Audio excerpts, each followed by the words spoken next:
안녕하세요. 향교TV의 개국을 진심으로 축하합니다.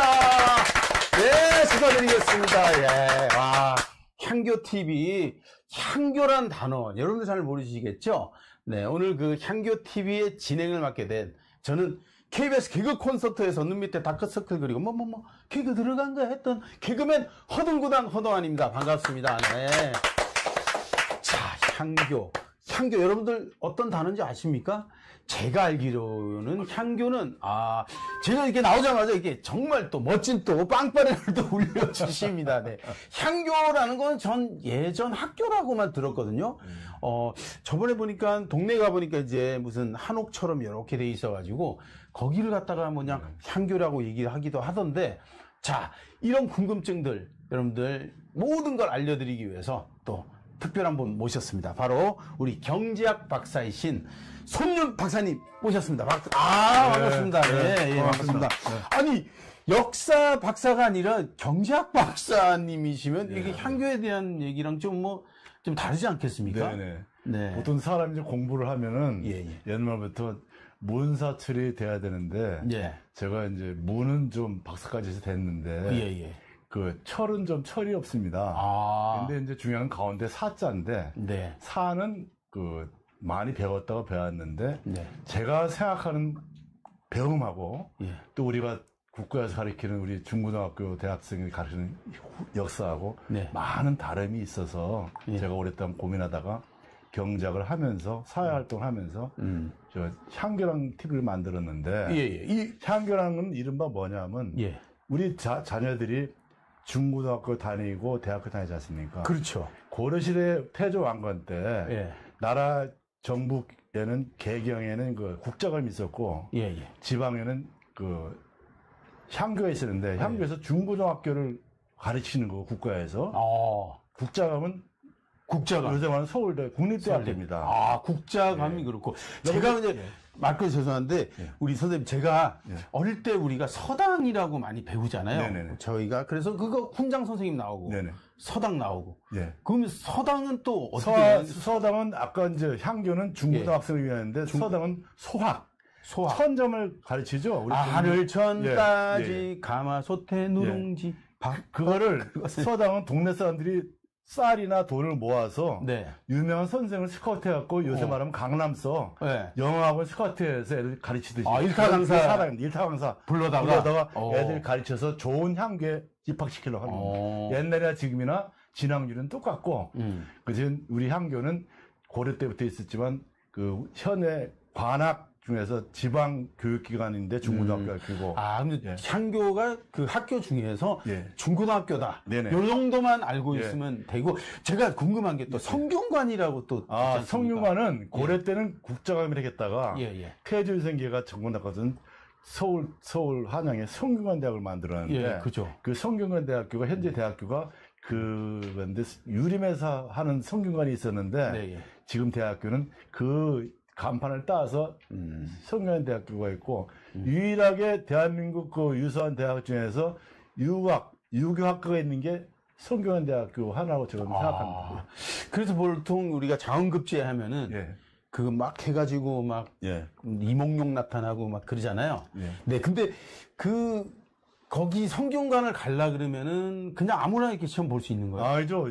우리가 옛날에 중고등학교 때 입시 하듯이 지방 향교에서 예를 들면 진주의 향교에 타면 진주에서 공부 잘하는 진주 중학교, 진주 향교 출신이 서울에 가려면 향교 졸업장을 갖고 와야 됩니다. 요새는 말하면 수능 400점인데 그때는 200점을 받아가야지 서울 성균관에 입학할 수 있는 자격이 있습니다. 나름대로 요즘으로 따지면 수능 등급이 있는데 등급이 적어도 한 2등급 이상은 돼야 그렇죠. 거기를 이제 과거를 시험 볼 수 있는 거, 이런 거네요. 성균관에 가야지 과거 시험을 보고 지방에서 볼 수 있는 거는 그 고등학교 나오면 공무원이 안 되냐? 향시라고 지방에서 보는 거는 진사 이상이 안 되는 거예요. 요즘 말하면 부산에서 향시 본 사람은 서울에 못 가는 거예요. 그런 겁니다. 그때 당시 그러면은 제가 또 궁금한 게 있는 게 검정고시 있잖아요. 검정고시. 그런 건 없었나요? 검정고시는 어쩌다 보면 사회 인재가 없다든지 그러면 이제 수시로 뽑는 게 그때도 있었습니다. 있었어요? 있을 때는 이제 그 고을에 돈 많은 사람이나 이런 사람들이 사적으로 뭐 초시 같은 걸 만들어서 하는 곳이 있고 국가에서도 급히 어떤 기술자가 필요하면 약학도시 같은 초시라고 봤습니다. 그때 특채처럼 약간 조선시대 역학하는 사람들이 중인이 중인 양반도 아니고 상인나 중인 계급들을 그렇게 뽑았습니다. 야, 향교에 대한 제가 질문을 하나 던졌는데 향교는 중학교 고등학교를 배우던 학교고 지금 아까 성균관 여러 가지 막 얘기가 나왔는데 어쨌든 지금 경제학과 박사로 지금 소개를 드렸는데 지금 아시는 그 내용의 지식 자체가 와 너무 많이 알고 계시고 아까 초반에 제가 말씀드렸던 향교TV 요거 개국을 한 이유가 또 의미나 이런 거 있나요? 네. 개국한 이유는 저희 집안도 그렇고 저희 집안도 원래는 이제 그 옛날부터 전통 문화 집안이고 양반 집안에서 제사를 지내고 부모한테 절을 잘하고 이렇게 했는데 저희 시대에 와서 그 우리 큰 집부터 그 뭐랄까면 번잡한 제사를 지내고 절하는 거 말고 또 제사 지낼 때는 음식을 많이 차리잖아요. 그렇죠. 이런 걸 하지 말라고 며느리가 와서 그러고 사위가 그래서 우리 집도 제사가 끊어진 지가 오래됐습니다. 그렇죠. 저희들은 이제 우리 집안도 양반 집안인데 1년에 한 번만 모십니다. 그러다 보니까 이제 저희도 그런데 우리 자식이나 아들 며느리 내려가니까 아예 그 자체도 무슨 꼰대 문화니 뭐 해가지고 안 합니다. 안 하고 맨날 추석 때나 설날 되면 미국이나 가고 일본이나 가고 관광 다녀갖고 우리의 전통 문화는 효도 문화하고 조상 숭배 문화가 없어졌습니다. 그래서 그럼에도 또 하나 많은 젊은 사람들이 유교 교육을 안 시키다 보니까 향교에서 주로 유교 교육을 시키거든요. 유교는 뭐냐면 인한 사람, 그러니까 도덕이 있는 사람, 또 의리가 있는 사람, 인의 예지, 예의가 있는 사람, 지식이 있는 사람, 그걸 믿음이 있는 사람, 이 예시를 가르치는데 그걸 가르칠 학교가 없다 보니까 이제 서구 문화, 물질 문화만 빠져가지고 정신이 퇴퇴되고 오죽하면 법륜스님이 지금 우리나라는 경제는 발전됐지만 지식인들은 살찐 돼지라 하잖아요. 살찐 돼지요? 네. 돼지가 부지런을 하지 부지런히 밥만 먹지 드는 건 없잖아요. 그런 표현을 두고 내가 공부를 좀 해봤더니 공자맹자가 저도 어릴 때 공자왈 맹자를 하면서 했는데 중국인이 아니고 당연히 저기 공자맹자는 중국 사람 아닙니까? 맞잖아요. 그렇게 일반 사람 하는데 저는 그렇게 생각 안 하고 있었는데 중국 문을 봐도 실제로 봐더라도 한자가 우리 거듯이 공자맹자도 우리 조상에 있더란 얘기죠. 그리고 또 하나는 공자가 태어난 맹자가 태어난 산동성, 곡부현이나 추성 이런 데가 다 노자, 묵자, 제자백과 99명에서 99명이 다 산동성 출신입니다. 산동성이라면 이제 중국의 그쪽 우리 인천 앞바다에서 마주 가면 칭따오도 있고 옌따이도 있고 옌타오도 있고 하는데 산동성 가면 태산도 있고 태산 밑에 황하 말강이 있는데 거기는 백마강이 있고 그러니까 그쪽이면 중국 분들이 맞잖아요. 근데 이제 저희들이 옛날에 할아버지가 저한테 한척할 때 태산이 높다 태산을 하늘에 내리다 겸손하라는 뜻이 아닙니까? 그거 하면서 가르친 이유를 봤더니 그 태산에 공자를 맹자를 한 데가 우리 조상들이 있었던 거죠. 옛날에 한때는 단군이 지배했었고 한때는 사만 시대가 지배했고 기자가 거기서 태어나고 죽었고 또 하나는 삼국시대 신라 고구려 백제가 거기서 명멸했습니다. 마지막 태조 왕건조차도 거기서 명멸했기 때문에 우리 선생님 얘기를 들으니까 벌써 이제 고조선 시대까지 갔어요. 그죠? 저희가 배운 역사, 국사 이렇게 배웠을 때는 고조선에 단군 할아버지가 계셨고 그다음부터 우리가 배우기는 그다음에는 사만 지난 만 이게 사만 시대. 그다음에 이제 삼국 시대로 넘어가면서 신라가 통일해가 통일 삼국 시대. 통일 신라 시대. 그다음에 이제 발해가 갑자기 나타나고 그러다가 이제 고려가 되고 고려가 조선이 되고 조선이 이제 이렇게 해가지고 우리나라로 오고 우리가 이제 일제강점기를 맞이하고 다시 또 유교가 터졌고 남북이 갈라지고 여러 가지 이 역사가 근데 앞쪽 역사는 저 국산 그렇게 배웠습니다. 제대로 배운 거 맞죠, 제가? 맞습니다. 맞잖아요. 우리 허둥 선생이 이렇게 자세하는 거 보니까 검정 교과서는 충실한 거 보니까 모범생은 맞습니다.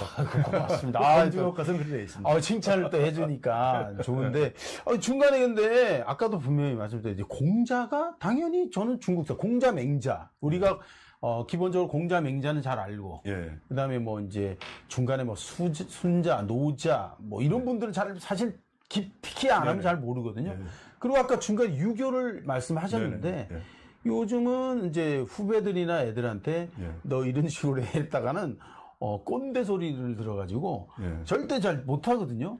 근데 이게 유교를 다시 배우라고 하니까 이게 어떤 방식으로 이제 그런 식으로 하면 애들이 싫어할 거 아닙니까? 네. 근데 이제 유교는 저도 사실은 유학자가 아니기 때문에 깊이까지는 못 드리지만 적어도 공맹사상이 우리한테 왔을 때 그 성리학으로 와서 우리나라는 대부분이 일반적으로 그 이황, 태계 이황 선생이나 율곡 이 선생 정도는 압니다. 그렇죠. 그 성리학을 발전돼서 세계 성리학하면 우리 대한민국입니다.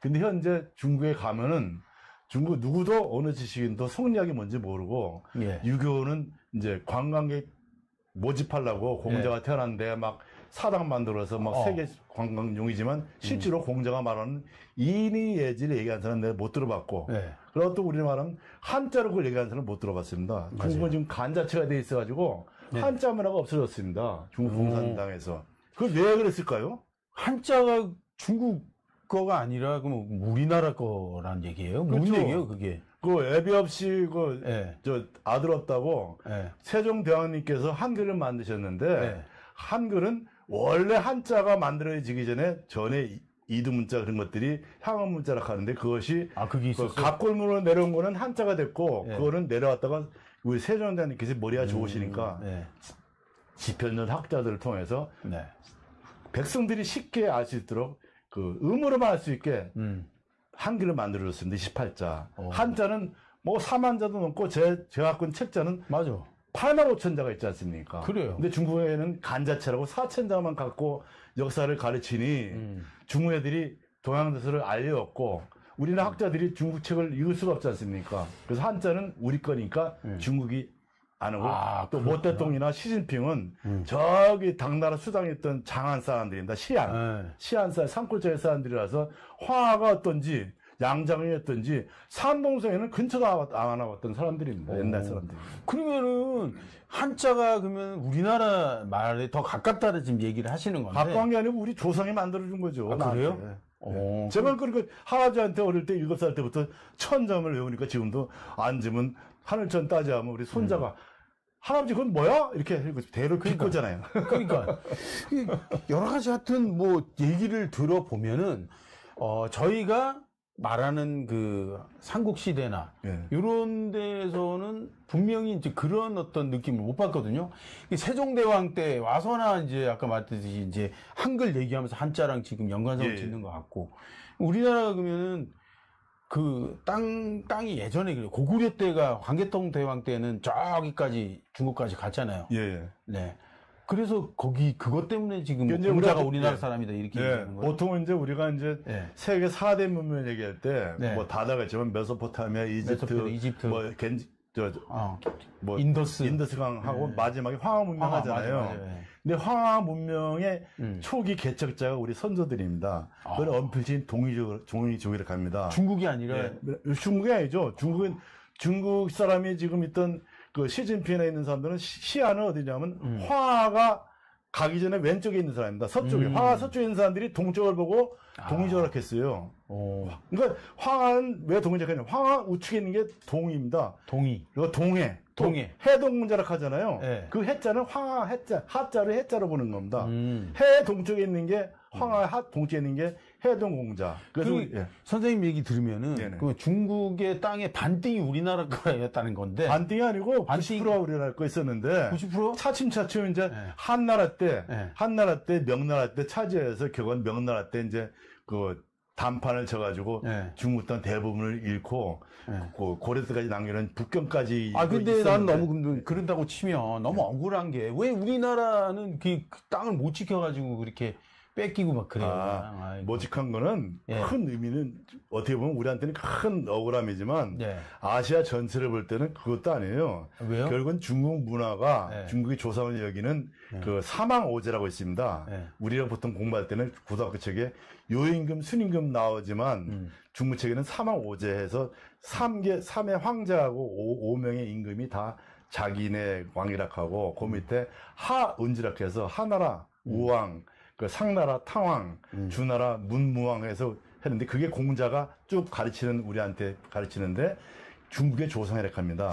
근데 제가 역사를 배웠더니 그 조상이 우리 조상이더라고요. 같은 조상인 거죠. 그러니까 지금 얘기를 들어보면 새로운 게 우리가 중국하고 우리나라하고 다른 나라가 아니라 예전에는 그냥 우리나라였는데 걔들 중에서는 중국 되고 뭐 이런 건가? 원래 중국은 우리 건데요. 중국이 뭐냐면 황하의 중심에 낙양이라고 있습니다. 낙양. 거기가 천의 중심인 거예요. 낙양성 심리허예 그 맞은편에 북망산도 있고 북망산이 의자왕이 묻힌 북망산천이 거기잖아요. 의자왕은 백제 사람인데 어디 거기 묻힐 수가 없죠. 우리 말도 안 고등학교 되는데. 교과서 보세요. 의자왕이 소전방한테 의자왕 참모들랑 같이 15,000명이 북망산을 끌려가서 북망산에 묻혔다고 되어 있지 않습니까? 그 북망산이면은 우리나라 그 저기 전라도 위에 그쪽 아닌가? 근데 우리나라는 그 역사책에서 천안 가다 보면 직산이라고 거기 있다 하잖아요. 그게 말이 됩니까? 그러니까 앞뒤가 안 맞는 거네.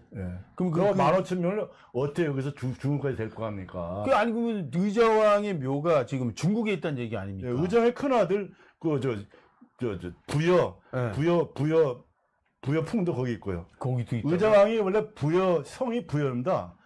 이름이 의자고. 근데 우리는 앞으로 부를 때 부여의자라고 불러야 돼요. 부여의자. 부여의 후예가 백제고, 부여의 후가 고구려고, 부여의 후가 신라입니다.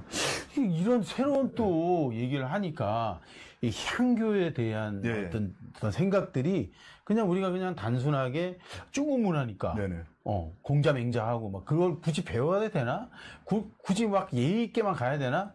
이렇게 생각하는 친구들이 거의. 근데 이제 중국에는 그 삼국시대 이전에 많은 역사책은 있지만 공자 맹자책 외에는 역사책이 없습니다. 없어요? 문헌이 없어요. 없어? 왜냐면 우리나라 사람이 만들었으니까. 근데 왜 향교가 생겼냐?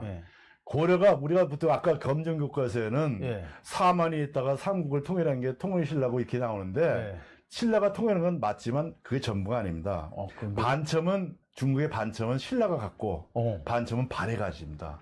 그러니까 북경 이북은 발해고 북경 이남은 신라입니다. 근데 우리는 지금 한반도에서 대동강 아래는 신라고 대동강에는 발해가. 그러면 지금 기준 자체가 지금 다른데 우리 이제 역사책에서 배웠을 때는 통일신라 해봤자 발해까지 해서 거기서 끝나잖아요. 지금 얘기하시는 건 저 위에 지금 저쪽 중국까지 다 뜯어먹은 거 얘기하시는데 이게 어떤 무슨 근거가 있는 건지 잘 모르겠어요. 근거가 있는 게 아니고 중국에 보면 25사라고 우리나라 삼국사처럼 정사가 있습니다. 다 국부급들인데 거긴 100% 보면 100이면 100 다 동이족의 역사가 황하 역사라고 되어 있습니다. 또 산동성은 한 번도 중국 화하족이 그걸 지배한 적이 없습니다. 없어. 제 나라조차도 강태공이 만든 제 나라조차도 강태공 자체가 조선 사람이고 동일 사람입니다. 그래서 진주광 씨가 전라도 경상도 진주지만 원래 태생이 강태공이니까 강태공이가 조선 사람이에요. 진주광 씨야말로 그래서 진주광 씨가 거기도 근데 지명이 보니까 진주가 있고 진주도 있고 진해도 있고 나주도 있고. 근데 우리나라에 보면은 지금 다 있잖아요. 그러면 그게 걔들이 어떻게 뭐 우리나라 이름 똑같이 우리가 복사를 한 것도 아니고 뭐 어떻게 그렇게 되는 거예요?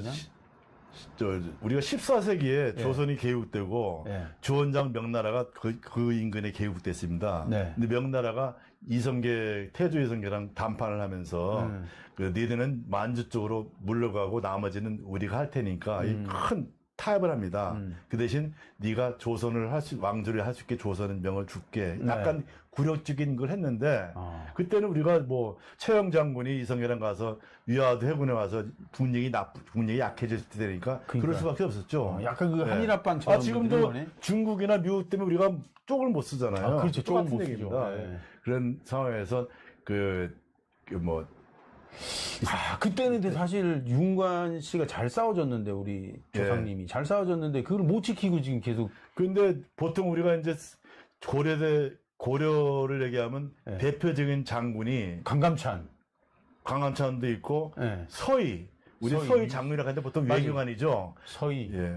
우리가 알고 있기로는 이제 외교에 능한 사람이 서희고 윤관은 별무반인가 뭐 그거는 윤관은 뭐냐면 세종 때, 조선시대 세종 때, 여진족이 이제 저짝 우리 저 연해주에 나타나니까 여진족을 물리치고 사금육진을 만들어서 그 조선시대고, 제가 말씀드린 고려시대 때는 서희나 강남차는 11세기. 그러니까 기주대첩이 1016년 8월인가 5월에 시작됐습니다. 예. 근데 우리 요새 뭐 TV 보면 기주가 평안도 의주 쪽에 있다는데 그 기주가 저 국경 밑에 가면 호타하라고 중국말로 한글로 따지면 암록수입니다. 거기가 우리의 그 위치가 아니네. 귀주가 저기 아니죠. 저 중국 거기 있는 게 거기 있는 거를 명나라 때 명나라가 자기의 그 하와적인 그걸 바꾸기 위해서 일본이 조선 땅을 지냈다가 살수 대첩도 있잖아요. 살수는 그 기지보다 훨씬 왼쪽으로 500km 더 가야 돼요. 왼쪽으로. 저쪽 화하 쪽으로. 그쪽으로 더 가면 살 수 있었는데. 근데 우리 5천년 역사는 서쪽이든 동쪽이든 전체 그 중국 대륙하고 한반도하고 일제를 우리가 통치했는데 단군이 차츰차츰 줄어들어가지고 중국을 빼앗기고 일본은 별도로 분리독립하고 한반도만 남았는데 그것도 반쪽이 돼가지고 북쪽도 지금 우리 땅이 아니니 하는 이건 참 이게 저 교수님 말씀 들으면서 제가 느끼는 게 뭐냐면 역사가 정말 중요한 게 넘어오면서 제대로 넘어와야 되는데 지금 얘기하시는 거랑 제가 배운 역사랑 너무 달라가지고 믿을 수 없다 이렇게밖에 생각이 안 나거든요. 그러니까 역사를 가지고 있는 사람이 그대로 제대로 솔직하게 해줘야 되는데 중간에 자꾸 사기를 친 거네요, 어찌 보면. 그래서 이제 제가 이제 향기를 만든 거는 옛날 태조왕건 때 향기를 만든 거는 그 태조왕건은 우리가 또 보통 왕이라 하는데 왕이라 하면 안 된다. 황제입니다, 황제. 황제가 중국 대륙하고 한반도 일본까지 다 있었는데 황제죠. 그죠. 황제인데 큰 대국을 만들다 보니까 우리나라가 이제 한족이고 조선족이다 보니까 교육의 필요성이 있는 거예요. 다시는 중국 놈들이나 더 외세한테 나라 안 뺏기려고 애들이 교육을 시켜야겠다, 요새처럼. 교육을 만들다 보니까 그걸 향교를 만들었는데, 그때 향교를 만들 때, 당시에 중국 대륙에 가장 큰 지방 도시가 있습니다. 요새 말하면 지방 광역시. 12개가 있었는데, 그 안에는 이제 진주목도 있고, 나주목도 있고, 광주목도 있고. 12목이네, 목. 의주목도 있고, 해주목도 있고. 그래서 이제, 전라도 가면 요새 나주가 있고, 그쵸. 경서도 가면 진주가 있고, 충청도 가면 공주가 있고, 경기도 가면 경기도 광주가 있지 않습니까? 해주 가면 해주가 있고, 이게 다 목입니다. 경상북도 가면 상주가 있고, 그 목마다 이 향기를 설치했습니다. 그쵸. 성종 때. 그게 우리 삼국사기 말고 고려사에 나옵니다, 고려사에. 고려사도 최근에 보물이 됐잖아요. 우리 역사학자들이 역사책을 안 읽습니다. 소설책만 읽고 진짜 고려사나 삼국사 같은 우리 한자 원문을 안 읽어요. 거기는 다 나오고 더다 그걸 뒷받침하시는 건 중국에 그 수많은 우리보다 한 10배가 많은 책 원세 다 그게 나옵니다. 근데 중요한 거는 이 내용을 만약에 중국 사람하고 만약에 이 부분을 서로가 어찌보면 한순간에 이게 싸움이 되거나 그러지 않을까요? 괜히 또 이게 맞는데 사실 저희 애국심으로 우리는 밀어붙이겠지만 걔네들은 또 바둑으로 보면은 뭐 서로 바둑의 카수들은 바둑 흑알 백알 가지고 많이 따먹는 놈이 이긴다 하는데 그쵸. 원래 고수들은 포석입니다. 집이 많은 사람이 이기는 거예요. 이런 거 가지고 중국하고 우리가 싸우면 그거는 그 옛날에 서구한테 중국이 유리한 먹히는 거랑 똑같은 거죠. 그 서구 열강의 과학을 따라갈 수 없어요. 이런 건 저 협파에서 한 가지 궁금한 거는 크게 포석으로 따지면 중국이나 우리나 일본한테 미래적으로 좋은 현상이라는 얘기죠. 궁금한 게 또 지금 우리 저기 해외여행 가보면 중국 사람들 예의 진짜 없거든요. 들을 게 없는데 막 뭐 소리 시끄럽게 떠들고 문화의식도 없고 근데 그 분명히 유교 교육을 제대로 받았으면 얘들이 예의도 있어야 되고 그런 거잖아요. 그냥 생각이 나서 얘기를 드린 거예요. 그럼 이제 우리 허 선생은 그걸 왜 그렇다고 생각하세요? 조금 이제 제가 봐서는 걔네들은 조상 자체가 예의가 별로 없었던 거 아닐까 나는 그런 생각이 드네요. 아니 그게 아니고요. 조상이나 그런 거는 사람에 따라서 배운 사람이든 못 배운 사람이든 세상은 평등하니까 따질 건 없고 교육을 받아야지. 모태똥이가 마오쩌둥이가 중국 공산당을 49년 만들고 60년도 초에 문화대혁명을 하면서 중국 사람들한테 그 중국 문헌을 역사책을 배우지 말았겠습니다. 중국 역사책을 모든 걸 태우고 산동성에 있는 우리 조선 문화 유적지 고인돌 싹 파묻고. 아니 그거 왜 태워요? 그 자기들 나름대로 자랑스러운 자기 자랑스러운 문화면 놔둬야지. 거기 사람이 아니고 저 시안 사람 상구짝이니까. 그 상고 치안 사람들은 원래 조상이 어디냐면 동남아 사람들이에요. 우리가 우랄알타이족이 아니에요. 그럼 자기들 조상이 아니니까 그걸 이제 문화로 우리는 없애려고. 우랄알타이하고 저 유럽 쪽이 좀 섞인 그런 흉내적과 섞인 그런 민족이고 그 중국 화족은 중국 산골짜기 족하고 저 베트남 저기 동아시아 뭐 저게 티베트 쪽 이쪽 분들 티베트 동남아 사람들이에요. 동남아 사람들. 더운 남부 지방 더운 사람들 더운 지방. 그분들이 어찌 보면 중국 분들의 이제 조상일 수도 있겠네. 그러니까 이제 차츰 황하를 점령을 시작하다 보니까 이 사람들은 저 원래 때론들이라 하는데 저는 죄송합니다. 어릴 때 그 할아버지를 가르쳤는데. 그러니까 그렇게 그 사람들은 먹고 싸는 게 이래요. 싸는 게 뭘싸는 애들을 싸요. 저 동이족 조선족을 이기려고 하면 저놈들은 똑똑하거든요. 총칼 이길 수 없어. 쪽수를 이긴다 해서 계속 나와가지고 한 집에 막 30명씩 나옵니다. 어마어마하게 애들이 뭐 싸질러가지고 그만큼 이제 인구수가 늘어났다 뭐 이런 얘기. 그러니까 못됐더니 100만 대군이 내려오는데 우리나라 군사고 메가더 장군 군사가 20만 거 되겠습니까? 인해 전술. 그 인해 전술 때문에 결국 우리 고조선 때 중국 황하나 양자왕도 뺏긴 것입니다. 쪽수 때문에. 진짜 이게 똑똑한 게 중요한 게 아니라 어찌 보면 힘 있는 놈이 그냥 빼들어 간 거네요. 그래서 이제 쉽게 말해서 백제하고 신라도 지금 저 한반도에서 으르렁거리 싸울 게 없고 옛날 중국 대륙을 놓고 서로 가빈이 의린이 싸우고 고래 싸우다가 우리 형제 간에 싸운 겁니다. 싸운 거니까 너무 그 동서 갈등, 남북 갈등 할 필요 없고 우리는 한 몸이고 신라가 통일했듯이 우리는 이 남북한도 통일해서 결과적으로는 중국하고 일본한테 잘못된 역사를 뭐 사과받는 건 글렀고 알려줘서 지식인들도 깨우치게 해서 우리가 저 K컬처 문화로 나가야 되지 않느냐. 그래서 내가 향교를 만든 기습적인 이유입니다. 그냥 이제 우리가 지금 향교하면은 지역마다 우리도 있잖아요, 사실은. 지금 어디 있죠? 보통 뭐 부산만 해도 동래랑 기장도 있고. 각 지역마다 향교는 있는데 저희가 보통 가면은 견학이나 보통 뭐 다도 체험하고 앉아갖고 그 예절 교육 좀 배우고 그 정도지. 뭐 거기에 대한 어떤 뭐 저희가 교육을 따로 받는다는 그런 게 없거든요. 그게 꼭 필요한 이유가 있어요? 아니 향교는 지금 저 고려 때부터 있었는데 고려 때 있던 향교들이 명칭이 다 한반도로 고려 때부터 있었다는 거예요? 조선 시대가 아니라? 아까 했잖아요. 고려 성종 때 987년. 조선은 1392년에 태조생기가 개국하잖아요. 그보다 훨씬 400년 전에. 그러면 그런 얘기하면 안 되네. 너 무슨 좀 애가 좀 예의 너무 갖춘 애들한테 너 막 조선시대 사람이냐? 이런 표현 하잖아요. 그건 안 되겠네. 향교 따분하면 그럼 고려 때부터 따분했다는 거야? 이렇게 이러면 낮아야 된다. 그 조선시대 사람이 그럼 쓰는 말이 아니네. 고려 시대부터 시작을 한 거네. 정몽주 선생이랑 강한찬 선생을 욕되게 는 거죠. 그럼요. 그거 조선 사람 아니잖아요.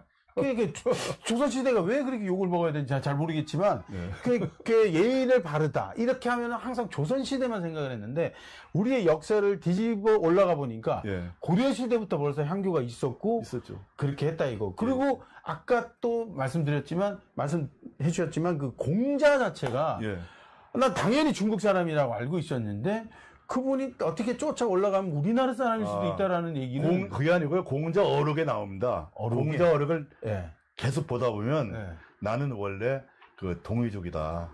동쪽에서 태어났고. 동이족이면 우리나라 적이잖아요. 그렇죠. 산동성에 태어났는데 산동성이 동이족이요. 근데 거기 산동성 우측이 단군조선이 있었고, 백제가 있었고, 신라가 있었어요. 공자님 전에 또 위에 또 선배 있을 거 아니에요? 기자선 우리가 보통 고등학교 교과서에 나오잖아요. 단군조선, 기자조선, 이만조선. 그 단군, 기자, 이만이 다 그쪽 산동성 사람들이에요. 그래요? 기자는 나 처음 들어보는데 우리는 KBS 기자나 MBC 기자는 들어봤어도 그 기자는 처음 들었는데 지금도 아마 위에 저인가 봐요. 조상인가 봐요.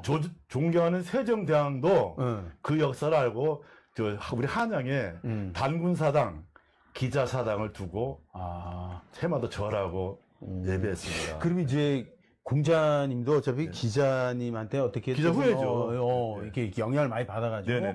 그리고 제가 알기로는 맹자는 성선설을 주장하고 뭐 이런 거는 좀 들었거든요. 예. 사실 요즘 뭐 살아가다 보니 이게 성악설이 맞는 것 같기도 하고 사람들이 또 남 안 되는 거 보면 또 되게 사촌이 땅을 사면 배가 아프고 그렇잖아요. 근데 그런 사상 갖고 내가 얘기하기는 뭐한데 그때 당시에는 공자, 맹자 이후에 뭐 쭉 이렇게 이 학문을 우리가 배워야 되는 굳이 어떤 뭐 이유가 있나요? 맹자 이후에 제자가 뭐 증자 있고 묵자 있고 또 이제 그 또 밑에 나오면 주자 있고 주의라고 드셔서 주자. 주작은 들어봤어요. 옛날 우리 보면 고려 역사 보면 교과서에 안양이 중국에서 주작을 들어왔다 그래서 저 경북 영주 가면 뭐 부석사가 있고 뭐 소수서원 있고 그 밑에 안동 내려면 도산서원 있잖아요. 그 주작을 이어받은 게 조선의 성리학입니다. 그럼 조선의 성리학이 결국은 공자의 유학이 조선 성리학으로 발전됐는데 성리학이야말로 세계에 내놔도 부끄러움이 없는 겁니다. 그 성리학을 집대성시킨 학문이 뭔지 아세요? 제가 어릴 때 배웠던 동학입니다. 동학.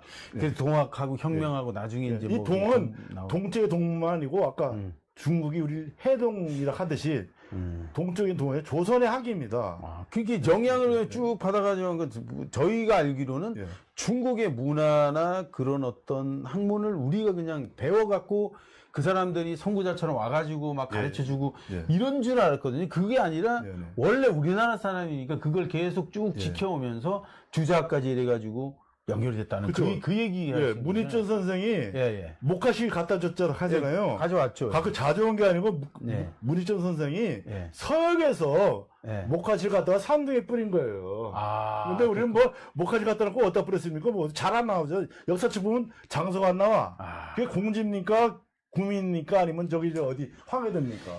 그러니까 역사에 대한 왜곡이 참 심했네요. 어찌 보면은 저는 지금 오늘 얘기를 박사님한테 들으면서 제가 알고 있던 어떤 사실과 너무 되게 다른 얘기들을 하시니까 근데 또 되게 유출해보고 맞아 아까 근거를 얘기해보니까 그 맞는데? 이런 생각이 드는 거예요. 예전에 역사 선생님이 그러잖아요. 우리나라 옛날 고구려 때가 뭐 잘 나갔으면 그때 강개토동인데 그게 다 우리나라 땅이었다 뭐 이런 얘기를 한번 들은 적은 있는데 그 이후에 못 지킨 얘기를 또 들으니까 마음 너무 아프고 근데 내가 볼 때 고려까지 지켰네요. 어제 보니까. 그렇죠. 최근에 그나마 다행히 이제 그 새로운 젊은 역사학자들이 생겨서 다행히도 그 한두 사람이 그 고려 말 때까지 북경에 고려 수도가 있었다. 이런 얘기를 하는 사람이 최근에 몇 사람 생겼어요. 그러면서 막 유물로도 가서 봤더니 북경우치 갔더니 고려영이라고 지금도 있대요. 그리고 고려 사람이 옛날에 고려영이 있다. 그런 거 보니까 시간이 가면은 언젠가는 풀리지만 그게 언제겠습니까? 우선 우리나라 국사를 지적펴락하는 많은 인류 대학이나 교육부를 하는 국가기관에서 이거를 국민 계몽청에서 하지 않으면 이건 뭐 그 맞는 것 같습니다. 우리나라가 이게 좀 흔히 좀 안 좋은 말로 국뽕 이렇게 얘기하는데 국뽕보다는 우리가 이미 지배를 하고 있었는데 그거에 대한 부분에서 저희들이 많이 뺏기기도 하고 여러 가지 왜곡도 되고 이래가지고 지금 현재 왔으면 이제는 좀 생각들을 바꿔가야 되겠네요. 그럼 청소년들이나 요즘 애들한테 어떻게 다가가야 될지 그런 어떤 뭐 방법 같은 게 있습니까? 요즘 디지털 시대지 않습니까? 지금 디지털 시대는 가장 중요한 게 언어입니까? 그죠. 우리나라 한자가 우리도 맨날 쓰고 있으면서 그 우수성을 모르는데 제가 하노이에 가더라도 호치민 대학에서 한글학과가 서울대 경제학과 정도로 최고. 아니 잠깐만요. 베트남의 호치민에 가면은 한글학과라는 게 있어요. 있어요. 우리가 영문학과 이런 것처럼 한글학과가 한글학과를 졸업하면 삼성전자에 우선 취업이 된답니다. 그러면 이제 베트남에서 아무리 훌륭한 대학 나와도 삼성전자 가면 10배를 받다. 초봉. 그럼 서울대나 마찬가지인 거네요. 거기 이게 서울대 어떤 서울대 나왔다 그래서 배열 영문과에 가가지고 미국에서 최고의 뭐 그 회사를 들어가는 거. 만약에 우리나라 서울대 졸업생이 미국 하버드대 대학원 가서 영문과 수술했다 봐요. 그럼 50년 전에 왔으면 우리나라 무슨 어디 기업에서 한 5배 적겠죠. 그러네. 그러면은 정말로 한글에 대한 자부심도 있어야 되지만. 정말 근데 세종대왕 우리가 이미 훌륭하다는 걸 알고 있는데 그 한글을 만드셨잖아요. 실제도 우리가 보면은 정말 과학적인 이런 언어는 없다. 예. 그런데 세계 공용어로 가면은 또 이상하게 미국 영어나 예. 이렇게 갈 수밖에 없는 게 막 강대국의 어떤 그것 때문에 가는 거예요. 아니면은 우리가 충분히 근데 많이 쓰잖아요. 우리나라만 쓰는 거 아니지 않습니까? 한글. 저도 이제 뭐 스마트폰을 쓰는데 예, 예. 요새 저희 손자를 비롯해서 5살, 3살만 되도록 다 스마트폰을 갖고 있습니다. 그렇죠. 맨날 할아버지, 할머니들이 나쁜 거 볼까 싶어서 맨날 맞고 쫓아다니는데 거기 좋은 프로그램을 줘서 한글을 가르치고 한자를 가르치고 그러면서 영어를 가르쳐야지. 맞아요. 어떤 사람은 5살도 되기 전에 영어만 가르칩니다. 그럼 반쪽짜리 교육이 됩니다. 그렇죠. 근데 어떤 사람은 한자는 중국 건데 왜 우리가 가르치냐 하는데 아닙니다. 한글이나 한자랑 똑같이 우리 조상들이 삼동반도에서 만들었고 그 한자 가지고 만든 게 사서 삼경, 네. 논어맹자 중용대학이고 네. 시경, 서경, 역경, 예지, 네. 춘추고 우리가 배우는 뭐 다 그런 책들입니다. 근데 그 우리가 유교 학과나 자기가 예. 공부하고 싶은 사람만 가서 하는 거지. 예. 실제 이제 아까 말했듯이 저 정도의 지식밖에는 다 모르지 않습니까? 근데 그러니까 이제 제가 관이나 정부나 기득권 교육계는 믿을 수가 없기 때문에 네, 예. 제가 솔직히 말하면 옛날에 그 훌륭하신 분들이 자기 서원을 줘가지고 동네에 네. 애들이 갔잖아요. 향토. 그 수준은 내가 안 되지만 네. 제가 이제 저도 이제 나이가 들어가니까 이제 나라도 네. 서당 만들어서 애를 갖게 되는 게 마침 고려 때부터 향교가 있으니까 그 고려 때에 우리 중원을 통치했던 대제국의 네. 야망까지 그 애들한테 도전 정신을 주기 위해서 주기 위해서 향교 TV를 하면은 이미지가 그래 되는 거 아니냐. 그럼 우리 애들은 비록 한 번 더 좁은 데서 났지만 중국 대륙, 유럽, 네, 저 크게. 아메리카 크게 놀 거 아니냐. 네. 우리는 또 작은 나라가 먹을 게 뭐 있습니까? 산면이 바다고 맨 산이 무역하고 치고 우리는 뭐 무역하고 장사밖에 그래야지. 없습니다. 수출 많이 해야죠 우리나라는. 자, 우리 조상이 실크로드의 주인이니까. 실크로드가 보통 실크로드 중국 거 아닙니까? 인도인가? 알죠. 실크로드가 그냥 실크가 가장 많이 나는 데가 양장하고 황하 그렇죠. 사이입니다. 황하. 그러니까 산동성, 네.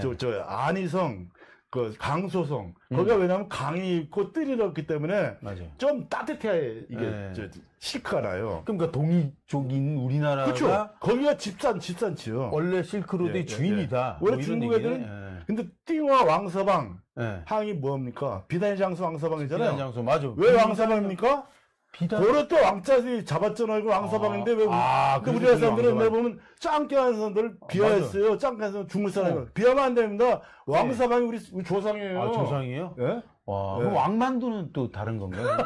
그건 왕만두는 처음 뭐 웃으셨다. 촌수로 따지면 예. 12촌 대나무는 그러니까 여하튼 그러니까 그 왕이 우리가 그냥 비단의 장수 왕서방이 진짜 우리가 흔히 얘기하는 상인이 아니라 아까 문희점이가 그 시를 갖고 왔듯이 아하. 실크가 가장 뽕나무가 잘 크는 나라입니다. 맞아.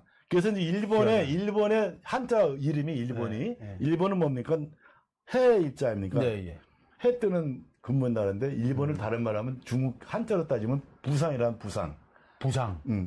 아버지 부자 뽕나무 상자입니다. 뽕나무 상자. 아버지가 뽕나무 키우던 데서 난 게 일본입니다. 산동 가면 부산이라는 동네가 있어요. 거기 왜 상해하고 있어? 뽕나무가 맨 뽕나무니까 상해하겠죠. 동네 이름이 자체가. 모든 그 어떤 근원지가 우리가 거의 지금 땅인 중국 땅에 우리나라의 그 어떤 역사 문화가 거의 다 있네요. 거기서 이제 황하를 따라서 티벳에 거쳐서 저쪽 그 터키 쪽으로는 서남아시아를 통해서 서유럽까지 문명을 가리킨 게 실크로드라고 하는데 그 실크를 우리 조상들이 실크를 낙타하고 배에다 실어서 서유를 갖다 주면 거기서 금을 줍니다. 중국에 금이 많이 안 나옵니다. 그 신라가 실크로드의 대장이에요. 장보고고 뭐고. 그 실크를 팔아서 금이 많아서 신라에 금관이나 금가락지들이 유물이 많이 나오는 겁니다. 한반도에 어디 금이 그래 많이 나겠습니까? 맞아요. 그 이제 바다의 왕함 또 장보고인데 그 중간중간에 장보고 이제 죄송합니다. 하여튼 여하튼 그런 어떤 우리가 역사를 쫓아가 올라가 보면 결과적으로 우리가 주인공이었는데 그걸 다 뺏기고 그리고 우리 저기 그 터키 트르키예죠. 지금 트르키어라는데 거기도 우리가 무슨 뭐 식구의 역사 뭐 이런 게 있던데. 터키는 지금도 튀르키예라고 하는데 저도 2002년도 월드컵 때 맞아요. 제가 다 쫓아다녔는데 마지막에 그 4강전에서 맞아요. 같이 중요시에서 저 붙었잖아요. 맞아요. 붙었는데 나는 이제 4강까지만 와도 고마운데 붙은 게 해필 터키예요. 맞아요. 터키는 우리 조상과 같은 민족이요. 그렇게 왜냐면 중국에 이제 중국을 지배했던 우리 선비족이라고 있습니다. 보통 흉노족이라고 하죠. 흉노족이 엄밀히 따지면 신라의 원래 그 할아버지족이에요. 신라가 우리는 자중해야 돼요. 어느 민족이라 할 수 없고 우랄 알타이 민족하고 거짝 서남시의 민족하고 사실 섞인 저희가 따지고 보면 한반도하고 이렇게 우리 당군 우리 조상님이 결과적으로는 이 기rik 그 시계가 단기라고 얘기하잖아요. 그 오랜 역사가 있다 보니까 누가 봐도 제가 볼 때 원조는 우리나라였을 것 같다는 생각이 들긴 드는데 지금 현실을 보면 좀 미안한데 그 작은 강덩어리에 또 반까지 또 갈라져 가지고 이렇게 그래서 많이 이제 보네. 그 인문학 좀 했다는 소위 박사들이 교수들한테 그래요. 야, 너는 민족 하는데 왜 한반도 작은 데서 민족하면은 어떻게 세계할 거냐? 내가 언제 민족했냐? 앞에 빼먹은 게 있다. 단군 민족이다. 그러니까요. 5,000년 단군 민족이지. 그럼 단군 때는 이 사람이 단군이 지금 대동강에 계셨던 분이 아니다. 산동성 황하의 중심에 있으면서 그 동아시아 통치했기 때문에 그 중심이 거기 있었고 단군의 후예가 기자고 기자의 후예가 뭐 박혁거세고 박혁거세 후예가 또 옆에 친구가 의자왕이고 내려온 거 아니냐? 어? 그러니까 왕건이가 태어나고 의자왕이 백제잖아요. 백제가 원래 그 일본의 조상이었다는 얘기도 좀 있는 것 같아요. 우리는 보통 이제 검정고에서 공부를 잘했으니까 무슨 뭐 백제 보면 뭐 누가 백제의 뭐를 정해주고 뭐 백제의 문물을 정해주고 하잖아요. 그러고 또 최근에 현재 천황 말고 직전 천황 있잖아요. 히로히토 다음 천황 그 사람이 그랬잖아요. 우리 일본 황실의 어머니가 백제 황실 출신이라고 했는데 백제 황실이 아니고 어머니가 백제 사람이면 아버지는 아닐까요? 그거는 왜냐면 아베한테 맞을까 싶어서 어머니만 얘기한 거예요. 그 백제는 원래 그 산동성이 있었고 산동성이 아까 내가 했잖아요. 백제가 있던 부상이라는 동네는 뽕나무 많이 나는 데가 근데 중국 바이드 백과사전 보세요. 부상 치면 백제라고 하고 일본이라고 합니다. 실제도 그 일본의 어떤 유적지 가보면은 다 보니까 백제 사람들 불상이고 그렇죠. 오사카나 우리 다 훔쳐가가지고 큐수 쪽에 가면 99%가 백제 사당이고 맞아요. 그 대신 교토나 같은 데 가면 신라 사당도 가끔 보이고 저한테 도우에 올라가면 고구려 사당도 보여요. 그렇지만 대부분 한 80%가 백제 사당 모시고 백제 신들을 모시고 있습니다. 제가 알기로도 일본은 불교하고는 사실 관련성이 없잖아요. 자기들 그냥 문 세워놓고 그냥 잡신 믿는다고 제가 알고 들었거든요. 불교는 신라 때 이제 신라가 이제 전승해 준 거잖아요. 계승해 준 신라가 전승해 줬는데 그 신사가 원래 전통적인 우리의 그 신앙, 그 유교 같은 비슷한 게 있다가 불교를 합세했다고 봅니다. 일본은 자기 독특한 창조하는 게 없으니까 우리 문물에 그 백제가 받았던 유교적인 성격, 신라가 그랬던 불교적 성격을 합세해서 지네만에 만든 문화를 만든 게 신사입니다. 그러니까 신사 그거가 보니까 돌 올려놓고 막 그러니까 잡신 믿는다는 식으로. 잡신이지만 어떻게든 그것도 우리 조상하고 맥이 다. 왜냐면 그 얘기는 일본 가니까 제가 교대원을 집에 갔더니 그 문 앞에 작대기를 하나 놨어요. 저걸 왜 하는 거야? 내 치우라니까 치우지 말래. 우리가 무슨 신이래. 그래서 내가 작대기도 믿습니까? 했더니 아이고 우리 옛날에 그랬대. 근데 당신들 나라 조선서 다 갖고 온 거예요 하더라고 할머니가. 그게 맞는 게 뭐냐면 보면은 점집 많잖아요. 우리나라도 사주팔자 보고 하는 게 그 어떤 민속신앙이라고 얘기를 하는데 그거가 이제 약간 자기들이 틀만 좀 다를 뿐이 그러니까 조금 스타일만 다를 뿐이지. 기본적인 골자는 똑같다고 저는 보거든요. 이제 일본 문제를 여기서 얘기하는 건 적절치 않은데 나중에 할 얘기가 있겠지만 일본이 자꾸 우리를 적대시하고 뭐 우리 역사를 왜곡하는데 그럴 필요 없습니다. 단지 신라하고 백제가 싸움해서 신라한테 져서 중국 대륙하고 한반도 백제 담로가 전라도 쪽 경선도 있었죠. 그렇죠. 충청도 있었습니다. 그 일했을 뿐이지 결과적으로는 우리 형제간의 싸움이다. 아하. 그러니까 크게 보면 바둑으로 보면 포석을 두면 아무것도 아닌데 왜 흑이 어울리니 백이 어울리니 하냐. 그러면 결과적으로는 이거는 서양의 큰 문물에 져가지고 우리가 이 동아시아 문명이 세계화 되는데 서로 나쁘다. 네, 우리 박사님 얘기를 들으니까 시간이 지금 1시간 훌쩍 갔습니다. 근데 여러분들 어떠셨나요? 이런 얘기, 저는, 지금 뇌가 정말 어떻게 보면, 근데 리프레시 됐다 해야 되나? 와, 그런 게 있었다고? 정말 우리 역사를 정말 잘못 알고 있었구나라는 생각을 하면서 앞으로 이 향교TV가 어떤 방향으로 이끌어가야 될지를 약간 말씀 많이 해주셨는데, 궁극적으로 마지막으로 우리 박사님 볼 때 향교TV가 어떻게 됐으면 좋겠습니까? 전국적으로.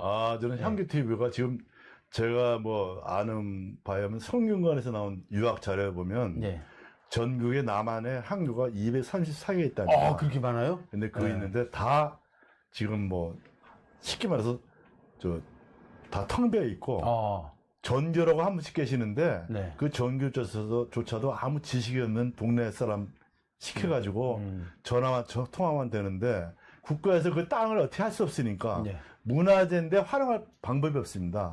그래가지고 기껏 중국 관광객, 일본 관광 오면 태극기를 들고 왔다 갔다 하게 하는데 그러면 안 됩니다. 향교가 아주 우리 지역만 가도 가장 좋은 위치 배산 임수지에 향교가 있습니다.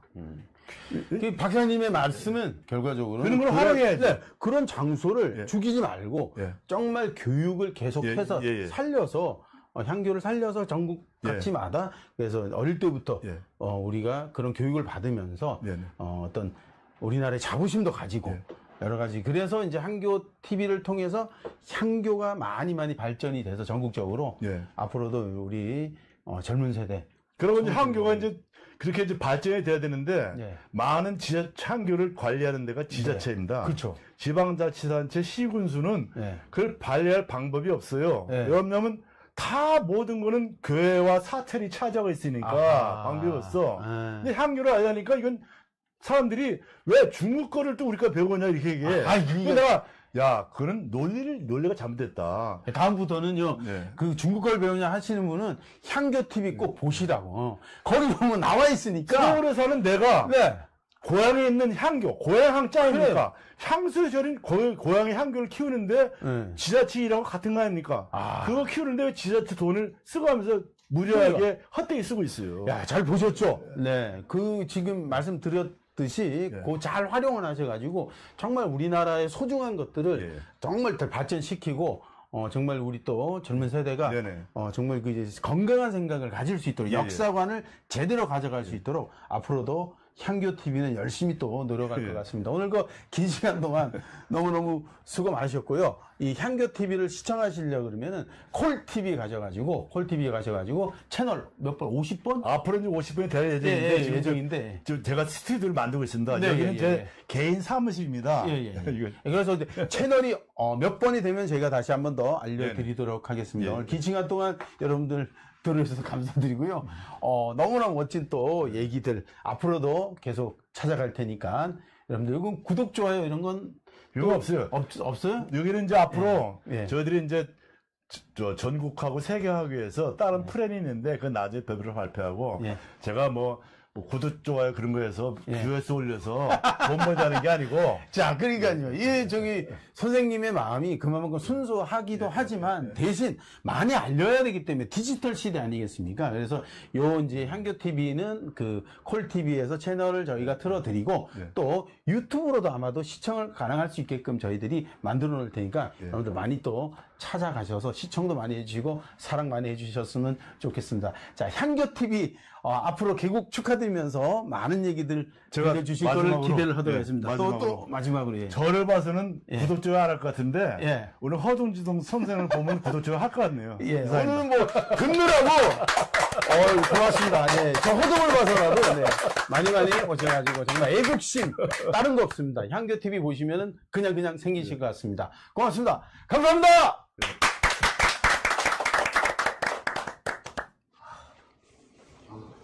공부 많이 했네. 아니, 여기 오셔가지고 강의를 해주셔서. 예. 야, 좋다.